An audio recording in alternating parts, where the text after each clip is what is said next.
Nothing makes Sarthakai feel good the way hanging out with her best sis Lainthby does. She usually likes to say it's because of sisterhood and shared burdens and stuff like that, because it's a good line that doesn't make her sound like a burnout, but the truth is far cooler than that.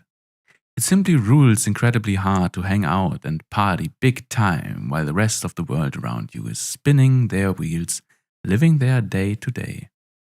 Life under the imperial regime just doesn't weigh as heavily when she can look forward to ordering a pizza with Lainthby or watching the mech wrestling broadcast from the arena at Knossos. Still, pizza costs money, and it's tough finding work for a pilot school dropout. Lainthby doesn't even have a high school diploma, leaving her pickings even slimmer, if not non-existent. So, when the two saw a classified ad in the newspaper for 2 applicants to the Imperial Hound program, with no experience necessary, they'd signed right up. Well, Sarthakai had, and then filled out Lainthby's application for her. Sarthakai and Lainthby are just approaching the entrance to Kolch's base now, the new place of employment. Driving up to them in a golf cart in imperial black is a silver-haired woman in a rather old-fashioned dress uniform. A vapid smile on her face. Sarthakai feels unease coil within the pit of her stomach as the woman approaches, noticing a ghastly surgery scar on her head. She looks down at Lainthby. The other pilot makes a goofy grin at her and draws a line down the center of her forehead with her fingertips, earning her a punch in the shoulder. "Hello," the woman calls out to them in a sing-song voice. "I'm Filex General Popsina Melandry. You must be our 2 new applicants." Yeah, hi," Sarthakai says awkwardly. "I'm Sarthakai, and this is Lainthby. We are, here about the Hound program." "Oh, good show, jolly good show," the Filex General says, offering her hand for a shake. "You're hired. Welcome aboard." What? Just like that? Sarthakai thinks as she and Lainthby shake the odd woman's hand. The Filex General gives them a pair of butterscotch ripple lollipops and brings them deeper into the grounds of the base, past rows of shiny black doorways, and up to a concrete structure. Opening the doors, she beckons them inside. Jackpot! The base has a kitchen, a TV, and a video game console, a computer, and best of all, living spaces. The Filex General opens the door and shows them an empty room. Their room. "We call this room the kennel," she says. "Feel free to settle in." And in a new space, with a new job secured, there's only one way to settle in that Sarthakai and Lainthby know how to do. Drink Starlight and party all night long. The two open up a full case, each IV bag fed and full with a bright, sparkling green fluid. Delicious disodium isoceratrin, better known as Starlight. Time melts like a mech slagged by a directed energy beam as they upend bag after bag into their waiting mouths. Sarthakai retains a vague memory of Lainthby wearing the emptied case like a neural helmet, a hole for her face cut in it. Sarthakai doesn't know when sleep finally takes her, but the alarm clock tells her it's 8:15 a.m. when it begins its cater warning. She shuts it off and sits up in the room with a groan. A torn-up cardboard box and empty Starlight bags scattered across the floor. A snoring Lainthby buried under a pile of laundry. All indicators of a great night. And now it's time to earn some money to fund more great nights.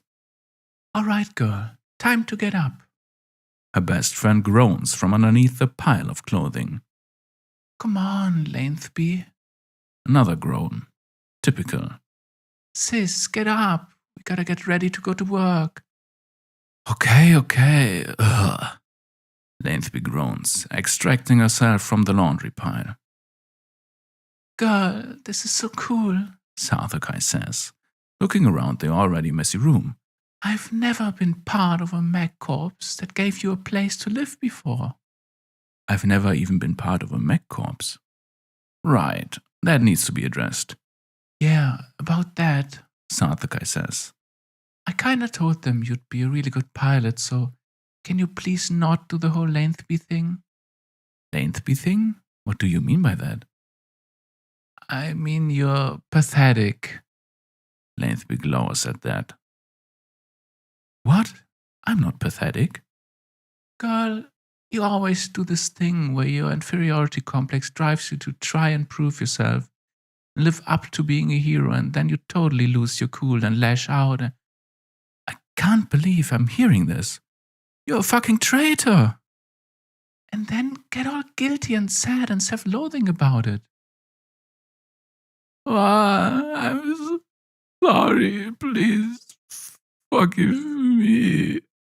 Sarthakai sighs as tears start to run down Lengthby's face. Okay, look, Sarthakai says, pinching the bridge of her nose. Let's just both promise that starting now, we're not gonna do anything to screw this up. Okay, Lengthby says. You think there's breakfast stuff in the kitchen? Only one way to find out. The two find their way to the kitchen, filling a bowl with some probably, maybe not drugged, soggy oat nuts and freshly squeezed 2% milk. Lengthby's ready to dig in as Sarthakai plants a hand on her chest, holding her back as she raises the sole utensil she found. This is the only clean spoon left, sis. Let's pay punchies for it. Okay, me first. Lengthby just hits her, right in the gut. It is not a hammer blow. Sarthakai barely even moves. Instead, she grins, she laughs, and Lengthby realizes she should never have agreed to this in the first place. Sarthakai punches her in the gut and she groans, face contorting as she slumps against the kitchen table for support. Betrayed again. Okay, take him. Lengthby groans, lifting herself up onto the kitchen table and taking the box of cereals itself. Lengthby dumps the cereal into her mouth and then lets Sarthakai pour milk in after it until it starts to spill down her cheeks and chin. Before Sarthakai can get turned on about it, she's interrupted by a cold, mirthless voice. Hey, please don't eat up on the table like that. It must be her, their handler, just like in the propaganda posters, dressed all in black and with such a chilling demeanor the two feel sure they are looking at the Grim Reaper. Her face harsh and tight-lipped, her skin nearly as pale as her white hair, draped in a long leather coat that flows behind her as she passes. Accompanying her is the Philex General, and time seems to slow down as Sarthakai and Lengthby see what she's carrying in her hands. A well-worn pair of black solovers. Their eyes widen as they take in every inch of beautiful black leather, scuffed though it is. Handler's newest pair of boots clack on the floor as the pair depart to throw the old ones out. Sarthakai wipes the roll off her chin as the boots leave view and faces her sister Hound. What? Do you see those boots? Sarthakai asks. I love boots, Length says, still drolling. The two hurry after Handler and the Philex General, catching up to them in short order. Hey, what are you doing with those boots? Sarthakai asks. Well, Handler no longer needs them, the Philex General says. So we're taking them to the place where the leather dykes will whisk them away and put them in the machine that turns used boots back into living cows. Sarthakai and Lengthby stare at the lobotomite. We're throwing them out, Handler says. Throwing them out? Such finely crafted, imposing footwear? To throw away such erotic pieces of leatherwork would be to spit in the face of sex itself. Sarthakai knows she must save the boots from their fate. That's what heroes do. Why would you throw those things out? She exclaims, disbelieving. They look great. Will you at least let us try them out first before you chuck 'em? Try them out? Handler asked skeptically.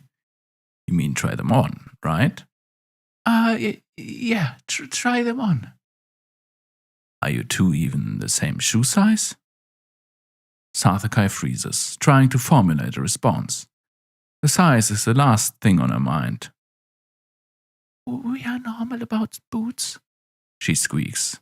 Handler stares at them, her sunken eyes piercing them both. Sarthakai turns red and tries to look at anything but the boots. Lathby, silent until now, squirms and grits her teeth until she can't take it anymore. Oh, come on. Please let us fuck him before you chuck him, Lathby wails. Handler sighs, 1,000 other problems to deal with back at the base weighing on her mind. Her grim, drawn expression, so much like a skull, takes in the two less than impressive new hounds. I gotta get back to work, she says in a weary tone. You dogs just throw those out when you're done. Handler turns and walks away, adjusting her cap. Sarthakai and Lathby beam at each other and then squat down on their haunches in front of the boots, admiring them in all their erotic glory. The two run their fingers across the leather reverently, utterly captivated by the sight. They lean in and take a deep inhale, drowning in the scent of boot polish growing light-headed on it. I'm gonna hump them, Sarthakai says. She straddles one and begins grinding away, first front to back, trying to dig her clit into the toe and feel that familiar spine-tingling jolt of pleasure with each motion. She frowns, then tries grinding side to side. Huffing, she climbs off it, then repeats the motion with the other boot. At last, she gets up, her dissatisfaction clear as day on her face. What's wrong? Lathby asks. These are the most uncomfortable boots I've ever fucked, Sarthakai says, disappointed. I'm afraid it's true, the Filex General says. Handler ordered them online and nary a single hound wished to copulate with them. Move, you're probably just doing it wrong, Lathby says, pushing Sartha aside. Eager to prove that she's better than Sartha at something, anything, Lathby takes a go at one of the boots herself. She unzips her jumpsuit down to her crotch and kneels, pulling her underwear to one side and sandwiching her cock between the tarmac and the sole of one of the boots. Biting her lips, she thrusts awkwardly, each unsteady jerk of her hips accompanied by a soft grunt. Coming to a stop, she growls and then lays on her back, taking the other boot and grinding the heel into herself, flattening her cock against her pelvis. Oh, come on, she huffs angrily as she finally comes to a stop. Yeah, these just suck. You should probably throw them out. Hey, Filex General, if you're going to throw them out anyway, why not just let me have them? Sarthakai says eagerly, bounding over with her most persuasive smile. What? No way. Let me have them, Filex General. No, me. Me, give them to me. The Filex General regards the two squabbling hounds with a placid smile. Well, I don't know who to give them to, she laughs.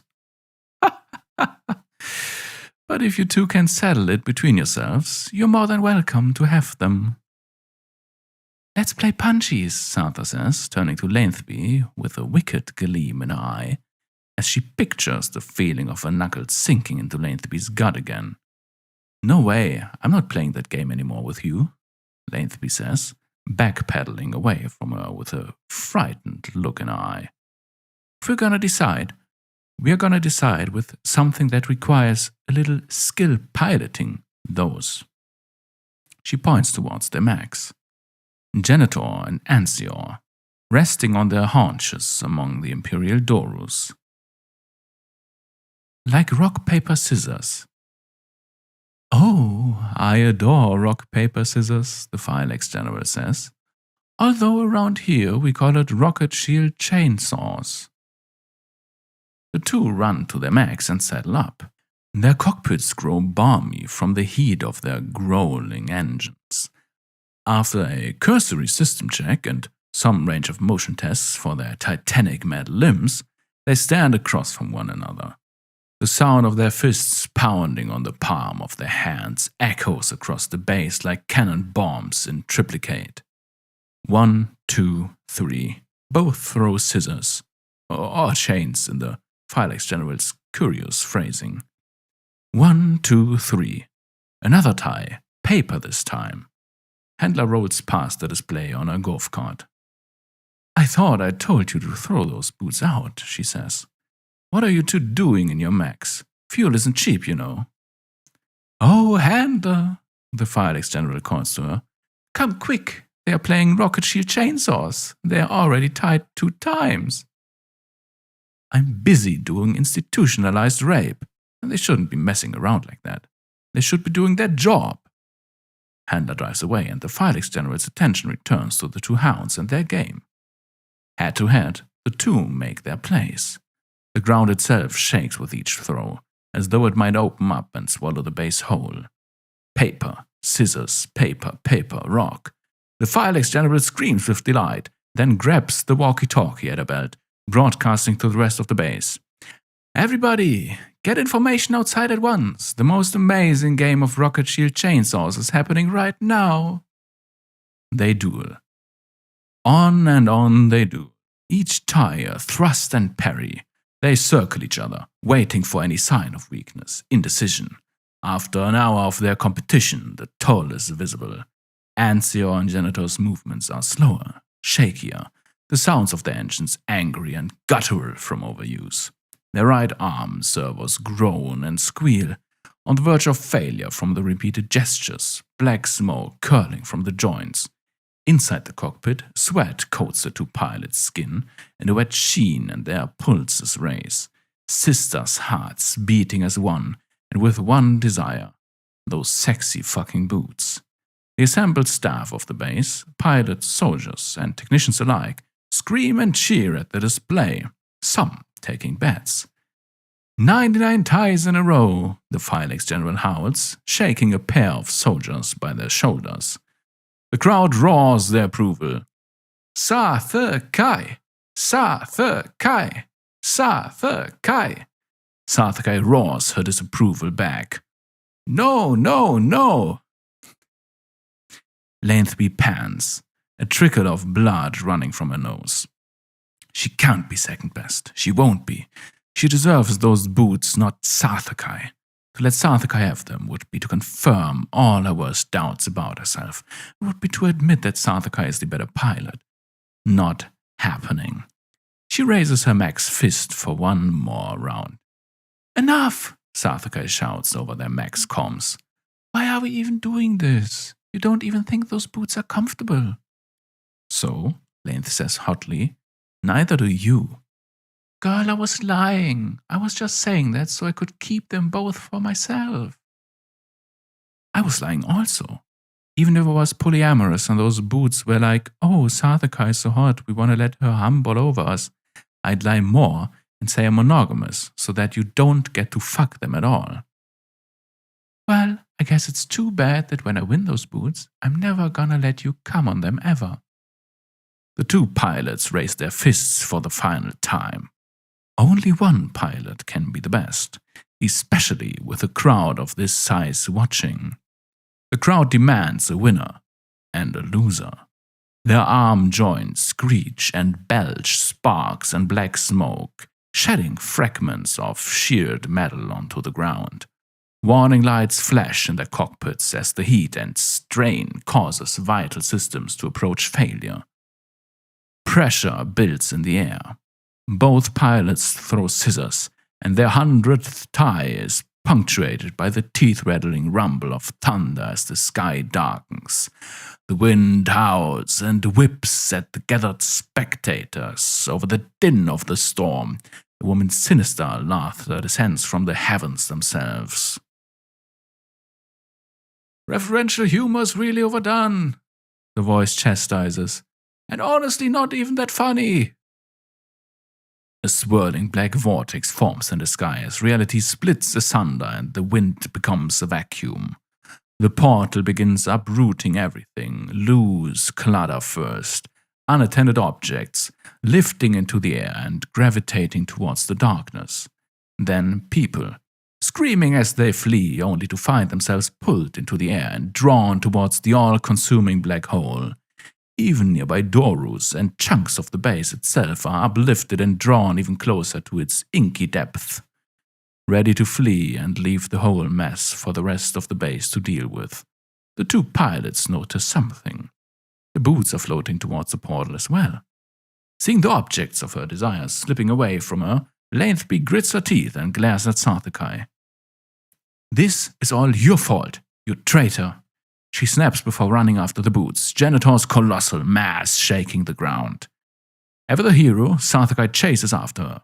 Lathby reaches out with one of Janitor's hands, catching the boots in its palm and closing its fist securely around them, only to find the many tons of a prototype machine rising into the air and towards the portal as well.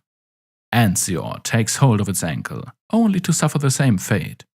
As both mechs float towards the portal, an enormous scaled serpent's head emerges, flicking its forked tongue at them in anticipation and opening its fanged maw wide. The two girls scream in terror within their cockpits, then realize something. They've stopped moving. They turn the mechs' heads and see what's arrested their ascent towards the portal. Wrapping a tow chain around Ansior's ankle is Colchis Base's chief mechanic, Skips, in the back of Handler's golf cart. The enormous Sasquatch barely fits in it, taking up most of the cart's space with hardly any left for Handler. Covered in white fur, his muscles strain as he holds back two mechs with the strength of his upper body. The feat is all the more impressive given how much smaller his legs are than the rest of his form, still somehow able to support him adequately. "What did you two do?" he asks in his raspy voice. "Don't you know? Rock, paper, scissors is an evil game." The stone-faced expression he wears betrays little shock or stress. When you've lived as long as he has, you wind up in some pretty strange places.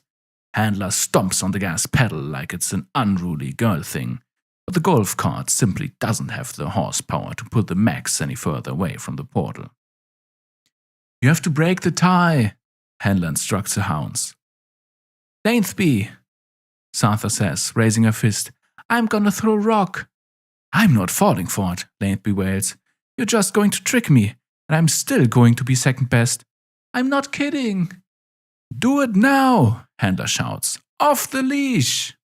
The two mechs make their final throws. Sarthakai throws rock, as promised.